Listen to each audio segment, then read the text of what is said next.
Ram fan, my name is Jeff Garner and welcome to this week's edition of Inside Cleveland Rams Football with head coach Scott Riley. As always, I'm joined by the head coach of the Rams, Mr. Scott Riley. How you doing, Scott? Good, how are you? Appreciate you being here again today. It's been a couple of weeks since we had a chance to talk last, but congratulations on a big win, much needed win over South Granville this past week, or excuse me, a week prior. Final score 54-39, brought our record to 3-3, evened us up 3-3 overall. Initial comments on the game. It was a great way to end conference or non-conference play.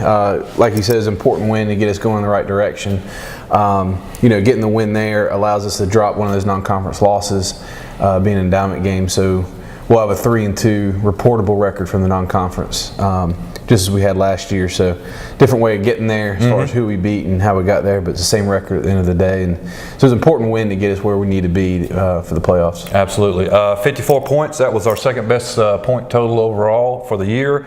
Second to the first game, we scored 56 against Clayton. We had 7 touchdowns scored, 4 through the air, 3 on the ground. Yardage goes 287 yards on the ground, another 335 through the air. I thought it was our most balanced offensive attack, I think, for the season. What are your thoughts? By far our best offensive performance. To consistently score points and consistently move the ball, you got to be able to run it and throw it. We scored a lot against Clayton, but it was all through the air, very little of it on the ground. And it was encouraging because a lot of our sophomores that are playing on offense really showed a maturation that week, and so it's halfway point of the season, so it's real important to see them.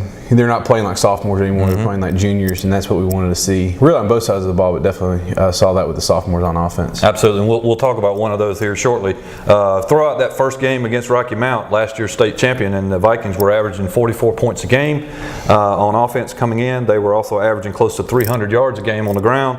Rams were able to hold them to 216 on the ground, 295 through the air. Talk about the defense a little bit? Thought they did really. We focused a lot on stopping the triple option. You play a team that's modeled after like a Georgia Tech style offense, that flex bone. Obviously, the triple option is what it's all built upon, and very few of those yards came off of the triple option. We did a good job of stopping what we set out to stop, and that was encouraging. And then they threw the ball a lot more than they usually Absolutely. do. I was going to bring that up. I mean, I was not expecting that. I don't know if you guys were or not, but I think they definitely went against kind of what they are normal for doing. But well, obviously we wanted to stop the run, and they took advantage of what we were giving them. We didn't execute as well as we wanted to in the passing game. We do have some players playing both ways in that part of the defense. So, but taking away what they're great at really limited them, and then late in the game when we knew they had to throw, we were able to make some adjustments and stop the pass then. So absolutely, overall good performance. If you set out to stop one thing and you can do it, typically you're going to be pretty successful in high school football. Absolutely. Again, I definitely commend the defense again and the coaching staff. Like I said, coming in, definitely looking for them to run the ball. I think you did a great job of stopping again what they love to do. Their bread and butter. Again, little difficulty through the air, but like I said, once you get them into something that they're maybe not accustomed to, helped it out the Rams big time. So. Absolutely. So back to some of that sophomore folks we were talking about, Coach. Of the 287 yards we had on the ground, sophomore running back Tyson Dew had 245 of those yards. So monster game for Dew. Was that the plan going in? Was to feed him the ball, or did he just show up that night? He did. He showed up. Obviously, we wanted to get back in a running mentality where we could run the football, and we worked a lot on that this week. And Joseph James was out injured, so. Tyson got a lot of his carries, so he got more carries, obviously leads him more yards, but his yards per carry was even up as well. And the O-line did a great job of paving the way for him. But he definitely came to show, and he broke a lot of tackles. He did. He broke a lot of tackles, but again, I saw a lot of holes. The offensive line did a great job, I think, opening up for him. I thought his vision, his speed through the hole, I definitely saw that. But just an all-around monster game, I thought, for the whole offense, for the running game, for the offensive line. I thought you definitely showed up ready to play.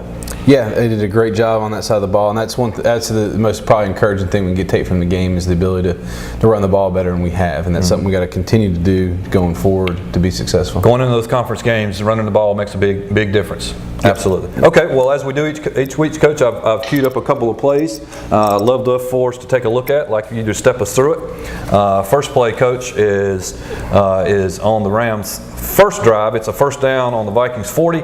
Norman hooks up with John Barnes for the first touchdown of the game. Yep, we're running what we call a smash concept here, reading the corner. Corner comes up, Caden makes a great throw and catch, and John, who had a great game, I believe 3 touchdown passes, 150-some yards in the air. Another one of those sophomores that really showed that they're playing like a junior now with the experience they've had. But yeah, it does a good job at the read, and it's a tough route to cover the way they were lined up. So good call, great execution, and it's good to see him get in the end zone. Shows his speed there at the end of that. I mean, he makes a good catch that yards after the catch, definitely, and he put his head down there towards the end to get in the end zone. Yeah, he definitely is fearless when he gets close to that goal line. He wants to get in. Absolutely. Okay, Coach. Next, we head over to the defensive side of the ball. It's 2nd and 9 for the Vikings on the Rams' 33-yard line, and your senior defensive tackle Noah Barnes comes up with a huge stop. Yeah.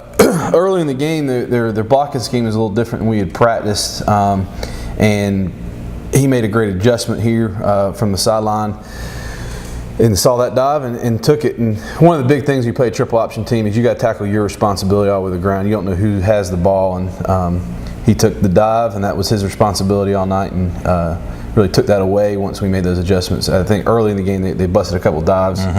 Just because their blocking scheme is a little different when we practice, but they made good adjustments, and the dive really didn't hurt us from that point on. Yeah, again, I was not on the field listening to adjustments by any stretch of the imagination, but definitely after those first couple of dive plays, you seemed to cover that up, and that was a non-existent for the rest of the game. Okay, same drive, Coach. Just a few plays later, 4th and long for the Vikings, and senior linebacker Tevin Sanders comes up with a huge sack. Yep, great job here. Best way to defend the pass is get the quarterback on the ground before he has a chance to release it. You know, they're doing a boot here. That'll be a big play to defend this coming up week with Triton as well. And Tevin does a great job of getting off the edge. As soon as he turns around, he's there, so that they don't have the ability to throw it at all. I do believe their fullback went the wrong way. That's usually their dump down pass, but he did a great job of getting where he needed to be. Another point of big emphasis for us, getting out the field on those 3rd and 4th down, something we didn't do well against Terry Sanford the prior week, and we did it right there with a big 4th down sack. All right, next play, Coach, actually a nominee for WNCN's Play of the Week. It's 2nd and 20 for the Rams on their own 30, and Norman hits wide receiver Jacob Scott on a quick little bubble screen to the left, and Scott takes it to the house. Yeah, so this just shows what kind of football player he is. Something you see in combine numbers or anywhere else, but when he has a ball in his hand, I think he runs a 4.4. So maybe we should start timing him in the 40 when he has a football in his hand, because he is tough to catch in the open field and just has a football sense that's it's unbelievable. He's got a nose for that end zone. Like I said, once he gets those legs moving, he's tough to hold down.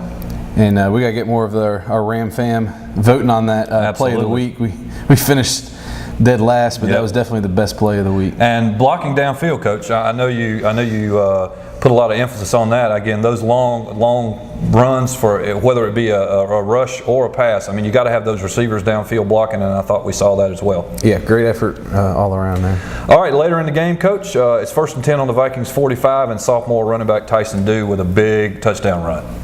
Yeah, this kind of really shows his ability to get the ball in the end zone, break tackles, and good field vision. All the things we saw out of him as a freshman on JV, you see it here, and then bam, out of the hole and really gets through there. He can go when he gets in the open field. As we said at the beginning of the year, Coach, I think you've got speed on this team. I mean, you've definitely got players that are burners, and Dew's one of them. Obviously, we talked about Jacob Scott. Once we get into that open field, and I know that's a big part of the Rams' offense is getting players out in space, and once they get out there, they're tough to bring down, and they are quick to the end zone. Yeah, a lot of those speedsters on offense and defense are younger players or are new to our program, so it's taken a little while to get them in the fold and get them used to varsity experience, but now that they have it, you're starting to see, even on defensive side of the ball, there's several times they got behind us and we were able to run them down from behind, so that does make a big difference in the long run, and hopefully, as our sophomores are playing like juniors and our juniors are playing like seniors and our seniors are playing like college players, going forward, it'll propel us to some better things in the second half of the season. Well, as you said, Coach, I mean, these, and now that we're halfway through the season, I mean, you can't call these players, what they are anymore. Again, they've moved. Sophomores are not sophomores anymore. Everybody's moved up, and like I said, that's the kind of play that you need at this point of the season, especially moving into the conference game. So absolutely. All right, Coach. Well, next up, my favorite part of the show, as I've always said, is our weekly player awards. Tell me who you got this week. The offensive player of the week, where I talked about him, Tyson Dew, with one of the bigger rushing performances of the season. That's an easy one. Yeah, easy one when you have 250 some yards to put him up there, and a great performance, particularly out of a sophomore. Defensively, it also goes to a sophomore, Jalen Vizen. Awesome. He collected 14 tackles. Probably the play that does him the most justice, and really the team effort overall. He blitzes into A-gap, gets cut, falls on the ground, gets up, and still is able to run down the tailback. Run down the play. Absolutely, and he catches him 30 yards down the field on a sweep play that kind of busted on the outside, and that really shows his one. Saved a touchdown. Yeah, saved a touchdown. They end up not scoring on that drive, and doing it being a 2-score game, that's a big play for us. But it shows his effort playing, and also obviously his speed. But a lot of players get cut, lay on the ground, watch the play from behind, and it scores if that happens. But he got up, sprinted down the field, and was able to catch a tailback. So that's something you'd like to see out of a sophomore linebacker. Awesome. Yes. But he did it consistently and had 14 tackles. So he's the player of the week on the defensive side. Our trenches player of the week. We're gonna get the whole O-line. When you rush for as many yards as we did, absolutely. All of them played really well. Yes. All of them graded out their best game of the year. So all of them deserve accolades there. So the whole offensive line, and James Martinez getting hurt early in the second half. They came in and filled that role. So all 6 of them that got in the game and played deserve an award this week. And then the scout team player of the week goes to Nick Stenbor, defensive lineman. Did a great job. They had a very good D-line. We're worried about that coming into the game. It's probably their strength of their entire team was their D-line. And he did a great job of scouting that, and it showed, the O-line wasn't over surprised in what they saw on Friday night, and that was important for us. And then last but definitely not least, is program player of the week goes to Austin Blair, another D lineman for us. I was going to say, we're bringing up the D line here. That's great. But he did a great job. One of his teachers, came to me and talked to me about how great he is in classroom, doing his work, and just leading from that perspective, and that's something we always like to see. Absolutely. Well, it's great to hear. I mean, it sounds like you got good rapport with these teachers, and they like to give you these reports. I mean, that's fantastic. You love to, obviously we love to see, the performances on the field, and that's fantastic. But I know you put a lot of emphasis and a lot of focus on what goes on outside those lines and what goes on in the classroom. And again, it sounds like we've got some great character players and people that are stepping up and showing what it means to be a Cleveland Ram. Yeah, the teachers are always going to let you know if they're misbehaving. Absolutely. And but this year we've probably had as many emails of praising student athletes as we've had, telling them they aren't doing the work. So when that balance is even or in the plus department, that's a good thing. Fantastic. Well, that's great to hear, Coach. I'm glad to hear that. Thanks for that. Well, again, we like we do each week, Coach. I like to bring a player or coach to the forefront and give the Ram fam some background information on them. And this week's no exception. Had the opportunity to meet with another of your coaching staff this week, and his name is Mr. Jordan Boser. Tell us about what he brings to the staff and what he does for you, and just what all-around kind of person he is. Well, great guy. One of our younger coaches on staff, so he brings a lot of energy. Heads up our defensive line, as you said. He also oversees our kickoff team. Brings a lot of energy to those things, and a good leader in that aspect. And the JV coach. And our JV head coach. Absolutely. He stepped into that role this year. It's his third year as a varsity coach with us. So, trying to bring on a little bit more each year, so stepping up in that role as well. I definitely see. I mean, energy is the word. Absolutely, that's a perfect word for him. I mean, I see him on the sideline. I see him, with the players. I mean, he's it's 0 to 60 with him, really quick. That's what he does. That's how I think the players respond to that. I mean, they love that. So does a good job. Absolutely. All right. Well, we're going to step away for just a second. Let you see that, Ram fam. Hope you enjoy that. Here's head coach Jordan Boser. Cool. All right. Hey, Jordan Boser. I'm here with assistant coach Jordan Boser. Hey, thanks a lot for being here. I know you're a busy man, and but everybody wanted to hear from the Bows. Okay, so I appreciate you being here. Just wanted to ask you a couple questions. Assistant coach with with the varsities, head coach with the JVs. Like I said, appreciate you being here. Talk about how'd you get to Cleveland? How'd you get here? I played high school ball in Illinois. Then I ended up at Buffalo State College playing college ball. Finished up my 4 years there, student taught. And then I sent my resume out everywhere. I mean, I almost went to Montana to coach football. Montana, Wisconsin, Oklahoma. Wow. And then Coach Riley gave me a phone call and said, "You want a job? I can't pay you." And I said, "I want a job. I want to coach football." So then I ended up down here and got lucky. Couldn't ask for better. Fantastic. So born and raised where at? I bounced around. Just everywhere. Texas, Philadelphia, Boston, New York, Illinois. Traveling man. Yeah. Wow. A little bit. Okay. Well, tell me about family. The sister, brothers, anything like that? 2 sisters and a brother. They're all younger. I'm the oldest monster. Oh, of the group, so you're the one that teases everybody. I'm the ringleader. Yeah. Well, cool. Well, I know you teach here at Cleveland. Talk about what you teach and those kind of things. Social studies, teach American history. I'm a history nerd. My kids always ask if I like history. Yes. I don't know why. It's just interesting to me. All us history teachers are weird like that. So. Well, do you always have plans to teach? Is that what you kind of want to do, or is it fell into that? Or apparently, I said in high school I wanted to teach and coach. I don't remember that. My mom was a teacher, so I guess I'm back in the family business. Wow, cool. So she was teaching. Yeah, she did, and then she had me and stopped teaching. So you ruined it all. No, she's good. She's happy. She didn't have to work. Yeah, I got you. All right, well, cool. Well, so let's talk coaching a little bit. You're actually one of the few coaches here that actually coaches multiple sports. What brought you to coaching to begin with? I know you said you kind of something you wanted to do, maybe potential, but what brought you into coaching to begin with? I wanted to coach football after I got done playing. I helped out in college a little bit. And then Coach Riley said, we got an opportunity to coach girls basketball with Coach Danny Howard. He gave me a shot with that. Then Samantha Coates gave me a chance with softball, and now I'm coaching with Coach Jacobs and Coach Morris. Couldn't be happy. I got free time. I like coaching. Keeps me busy, not out of trouble. So. Awesome. Have you coached elsewhere prior to Cleveland, or only when I student taught? I was actually at Cleveland Hill, which is just outside of Buffalo, New York. Went to state semifinals with them. So I've been pretty successful. Came here, lucky out again. Successful football team. So. A little weather, just a hair different. It's just a little bit different. I do miss the snow though. I can do without the snow. I'm done with that. Is there a sport that you bounce around? Like I said, is one you're more comfortable with? Is football it, or you like them all? Or I like them all. I mean, different challenges. Football, being perfect, trying to get them to be perfect. Basketball, the free flowing, and then softball, the downtime is what throws me off. I got to get used to that. Yeah, a little different. Yeah. Yes. Okay, well, as you know, I've had the opportunity to talk to a few coaches already this year. I talked to Coach Capps, Coach Jacobs, and I mentioned to them that I observed great connections with the players, and that's one of the things I think is just fantastic here. I'm sure it's other places. I've not been to other places, but I've just noticed that's a huge thing here is connections from the coaches and the players, and I've definitely noticed that with you as well. What do you attribute that to? I have no idea. Just get lucky. Yeah. I mean, if the kids know you're on their side and you're not going to lie to them, they'll try and run through a wall for you. Well, I think it's a big point. I mean, don't downplay it. Don't be too modest. I mean, it's just it. I think the connection, the honesty. I think they guys respect you.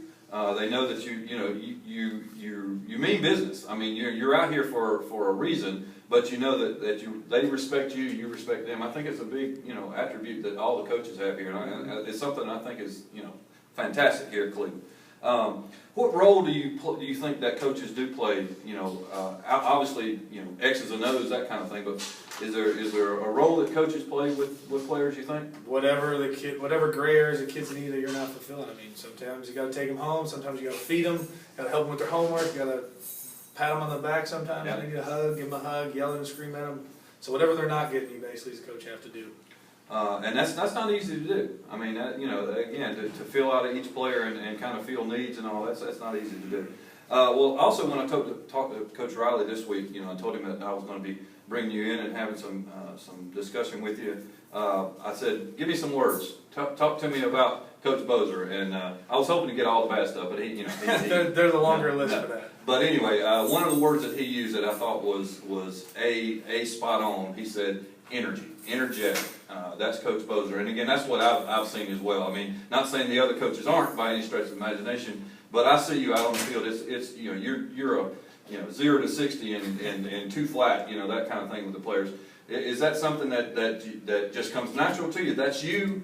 Is that something you like to do? I mean, tell me about that. I mean, it's just natural, like you said. It's not like I'm playing like, oh, I'm going to jump this kid when this happens, or I'm going to scream and you go nuts when he does something good. I don't, just being myself out there. And I'm trying to mellow out. Yeah. Teach Tuesday. It's Tuesday today. I'm trying to teach today, not yell and scream, but good and the bad, I'm going to be the first one to tell them how it is. Well, I think the kids respect that. If it's genuine, it's not put on, it's not faked, and I know that's not with you. I think they respect that. I think they respect. We have all kinds of different coaches here. We have from the calm to the uncalm, whatever. But again, I think they respect if it's genuine, and again, you're genuine, and I think they respect that. I think they love that. Yeah, they can see through stuff. That's for sure. Well, I'm sure you would agree that coaching on the field is only a small portion of a coach's job. What other attributes do you think a coach needs besides that X's and O's kind of thing? We got flags. Just the ability to relate to your players. Mm-hmm. I mean, a lot of the kids know what you're talking about, especially with softball. Yeah. I don't know anything about softball. They teach me more than I can ever teach them, but just the ability to learn from them, and I think that helps you too. Yeah, well, absolutely, I would agree. So, what do you consider to be your most important accomplishments in coaching, and what kind of goals might you have?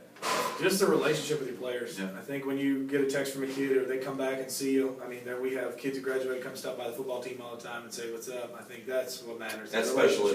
Yeah, that's not so much winning games. I mean, just when you see a kid who plays his best game, that's something that matters. They get it all clicks on Friday night, and that relationship with them is what matters. Absolutely. Role model, you got role models from your coaching, or just somebody that you... my dad, obviously. Yeah. On all my football coaches especially college, my college head coach, first guy I ever coached for, Glenn Graham at Cleveland Hill, Mm-hmm. and then Coach Riley. I mean, just how they're professionals and how they handle things, attention to detail, which Coach Riley will tell you is my worst, my worst thing. He's always on me about that, but just what it takes to be a great head coach or a great coach in general. Awesome. And even Coach Jacobs. Come on now. Come on. Easy now. Don't go too far. Hey, I gotta give him a shout out. I'm kidding. So enough of that. A few questions on a personal level. Now, unlike most of the other coaches on the staff, you're still a single man. I don't know. Maybe I do have a girlfriend. Okay. She'll kill me if I don't give her a shot. Hi, Kelly. Hi, Kelly. Well, the demands of coaching and teaching obviously are huge, and I can't. Every time I come here, you guys are doing something. Every time I come on, y'all are here. So I know it's difficult to have any kind of real free time, that kind of thing. But how do you juggle that free time and coaching and teaching and all that stuff? I'm a homebody, so that helps. Yeah. I don't go out too much, but just whenever you get a couple minutes to yourself, just enjoy it. Yeah. I like working out, so I can work out and sit around on the couch. It's always fun. Video games. Just a big kid. Yeah, you took the next question. It's spare time. What do you do? I don't have any spare time. I was going to say, hobbies and that kind of thing. Couch potato. Yeah, pretty much sit on the couch and chill. Like I said, there didn't much time to do anything else. That's the thing. So a couple of easy questions to finish up. Everybody wants to know the easy stuff. Favorite movie, favorite band, musician. Tell me that. Movie is probably The Big Lebowski. Oh yeah. The Dude Abides, man. Band probably Brooks and Dunn. I always like that. Okay, cool. Whatever's on. So we got country and The Big Lebowski. Yeah. All right, awesome. Well, Coach, hey, it's been a pleasure. Thanks, sir. Thank you, sir. Thank you very much for being here. We appreciate it. Thank you for what you do for Cleveland. Sir. The guys, the players love you. The fans love you. They wanted to see the Bows. So. Don't let this guy fool you. He does everything for this team. No. Don't let him get off the hook. He does everything. Well, thanks a lot, Coach. Appreciate it. Back to you guys in the locker room. Okay, Coach, we're back. Hope you enjoyed that, Ram fam. Had a chance to talk to Coach Boser. I'm sure you will agree with me, Coach, the real season starts this week. And that's not to say the games up to this point has not counted. They definitely count. They definitely matter. But starting this week, it's conference games the rest of the way. I know you pretty well, Coach, and I know you place goals for yourself, for your coaching staff, for the team, and one of these goals is a conference championship, and that starts this week. Talk about that a little bit. Yeah, absolutely. Obviously, the way the playoffs are working every year, but particularly this year, if you win the conference championship, you get an automatic berth and you're seated above everybody else. You typically with a conference as small as ours, just a 16 conference, you need to go undefeated to be conference champion. If you lose one, you're probably in a three-way tie at best case scenario, or you're second place. So second place puts you in the same boat as everybody else. You got to do it at large this year. So, obviously going undefeated in the conference is the goal, and you can't go undefeated in the conference. You don't win the first one. Absolutely. And the first one's going to be a pretty formidable test. They have the best record of anybody in our conference, so, and a very good defense and a stout offense as well. Yes. So it'll be a good test for us right out the gate. But I think we're prepared and ready to go. Talk about again, we've had a fantastic, what I think to be a fantastic non-conference schedule. I mean, we've talked about that week in and week out. Some of the teams that we've played are top notch, and but talk about transition from a coaching perspective or from a practice perspective, from transition from non-conference to conference games. Well, I don't think our preparation, you go through the same process continually, and it's the process that gets you to those victories. So the process doesn't really change. We do talk to the players. The intensity level, no matter who you're playing, is raised up a level when you get to conference play. So we've really emphasized that this week, and going into next week, the energy level kind of raises a bit. It's kind of like watching NFL preseason football, and then you get in the regular season, it's up a level, and then you get the playoffs, it's another level. So the same thing, you go from conference or non-conference to conference, the intensity level raises up no matter who you're playing. Right. And I just wanted to make sure they're ready for that. Coming out, what could end up being the conference championship game right out the gate, you got to match that intensity. You took the words right out of my mouth, Coach. I mean, we start this against a tough conference rival, Triton. The Hawks come in 4-2 overall. They actually fell this week, 18-0 to a tough Southern Lee team this week. But so they're going to come in hungry. But as we've said, every game here is important, and no disrespect to the rest of the teams, but this game against Triton could very well decide the championship. And a few weeks from now, I mean, you've already talked about it. Would you agree with that? I mean, absolutely. And that's the way we talk about it. Really, when we get to conference play, that's the way we talk about each game. It's a conference championship game, because it's kind of like college football. If you don't win them all, yes, you probably aren't going to go. Probably not going to be there. Yes. So the same with conference play, and we've been talking about it since we had the bye week and going into this week. It's a conference championship game. We might have more than one conference championship game, but yes, absolutely. This is definitely one of them. Right. What can we expect to see from Coach Penny and the Hawks this week? Well, they're a wing tee on offense, so very similar to what they've been in even before Coach Penny took over. But so they do a great job. They're with that. They don't throw the ball a whole lot, but they can. Kind of like South Granville. Right. So we'll have to respect the passing game, but they have a lot of backs that get involved, fullback and two wings. All of them have about the same amount of carries, so it makes it difficult to defend. You got to defend the whole field in the running game. Absolutely. And then defensively, they're very good. They haven't given up points to hardly anybody. Yes. They're stout.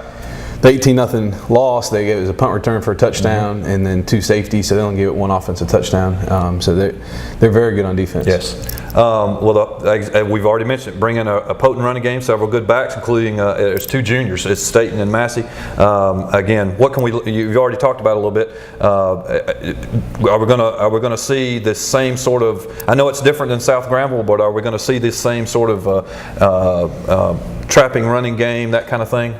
Yeah. They, the wing tee is a little bit different because they don't run as much option or triple option, but a lot of gap running schemes where they're going to pull and kick and all that kind of stuff, pitch people sweeps and attack the perimeter and then go back inside. Is the Granville game going to help with that? We talked about it a little bit. Their alignment is similar, but the plays that they're calling are very different. So it won't be the same type of game plan.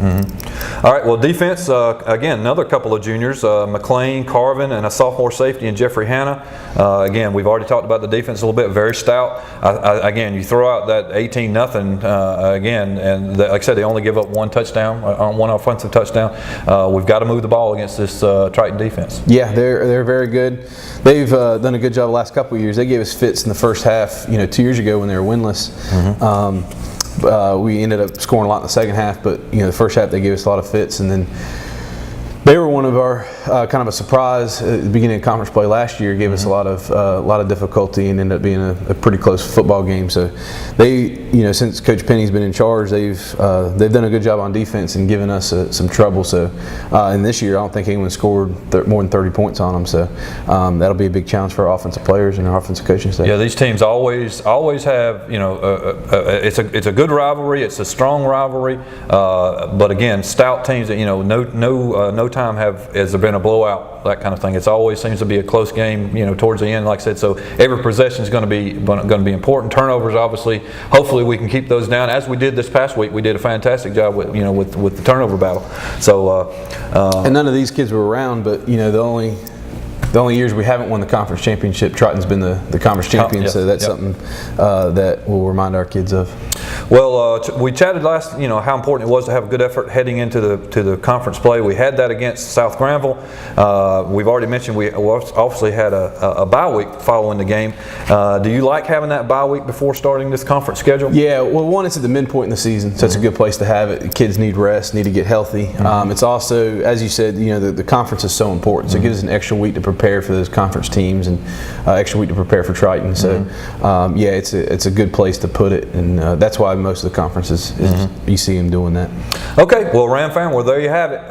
Time to turn it up another notch, as Coach Riley has said this week.